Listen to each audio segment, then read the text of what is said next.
ପିଲାମାନେ ସମସ୍ତେ ଭଲରେ ଅଛ ତ? ଆଶା କରୁଛି ସମସ୍ତେ ଭଲରେ ଥିବ। ଆଜି ଆମେ ପଢ଼ିବା ତୃତୀୟ ଶ୍ରେଣୀର ଜଣା ଅଜଣା ବହିର ସପ୍ତମ ପାଠ ପଶୁପକ୍ଷୀଙ୍କ ଖାଦ୍ୟାଭ୍ୟାସ। ତ ପିଲେ, ବାଘ ମାମୁଁର ବାହାଘର। ବାଘ ମାମୁଁର ବାହାଘର ବାହାଘରରେ କ'ଣ କ'ଣ ଖାଅ?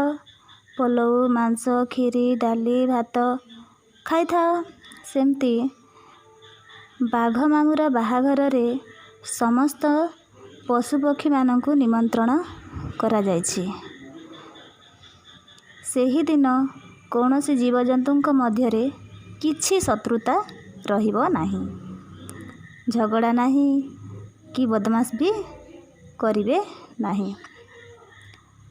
ମହାରାଜ ବାଘ ଆସିଲେ। ସଭା ହେଲା। ପାଖରେ ଭାଲୁ, ବିଲୁଆ, ହାତୀ ପ୍ରଭୃତି ଉପସ୍ଥିତ ଥିଲେ। ଭାଲୁ ତାଙ୍କର ଭୋଜି ଆୟୋଜନ କଥା ଜଣାଇ କହିଲା, ମହାରାଜ, ଭୋଜି ପାଇଁ ମୁଁ ସହରୀ ବ୍ୟବସ୍ଥା କରିଛି। କ'ଣ କରିଛି ନା ପଲଉ, ମାଂସ, କ୍ଷୀରି, ଡାଲି, ଛେନା ତରକାରୀ, ଖଟା, ଭଜା, ମାଛ, ମିଠା ପ୍ରଭୃତିର ବ୍ୟବସ୍ଥା ହୋଇଛି।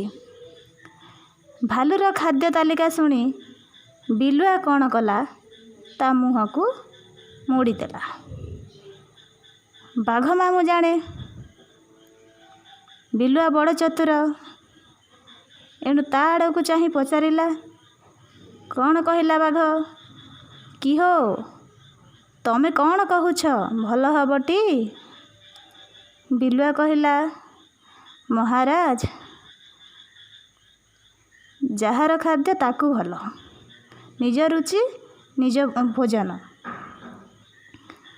ଆମ ରାଜ୍ୟରେ ଏସବୁ ମଣିଷ ଭୋଜନ ପସନ୍ଦ ନୁହେଁ। ସମସ୍ତଙ୍କର ଖାଦ୍ୟ ଅଲଗା ଅଲଗା। ହାତୀ ପାଇଁ ଡାଲ ତ କୁକୁର ପାଇଁ ମାଂସ। ହାତୀ କ'ଣ ଖାଏ? ଡାଲ ଖାଏ। କୁକୁର କ'ଣ ଖାଏ? ତାକୁ ମାଂସ ଖାଇବାକୁ ଭଲ ପାଏ।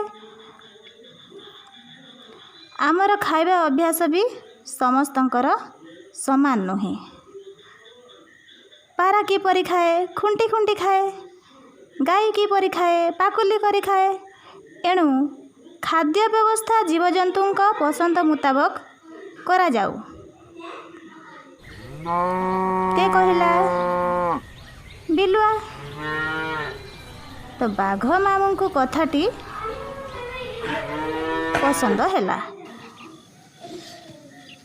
ବାଘ ମାମୁଁ ବିଲୁଆକୁ ସାବାସି ଦେଲେ। ସମସ୍ତେ ମିଳିମିଶି ଭୋଜିରେ ଆୟୋଜନ କଲେ ଏବଂ ବାହାଘର ପରେ ସମସ୍ତେ ଏକାଠି ବସି ଭୋଜି ଖାଇଲେ। ତାପରେ ଗାଈ ବଳଦ କ'ଣ ଖାଆନ୍ତି? ଘାସ, ପାଳ, କୁଣ୍ଡା, ତୋରାଣି। ମଣିଷ କ'ଣ ଖାଏ? ଭାତ, ଡାଲି, ମାଛ, ମିଠା। ପିଲାମାନେ, ଆଜି ପାଇଁ ଏତିକି ଥାଉ।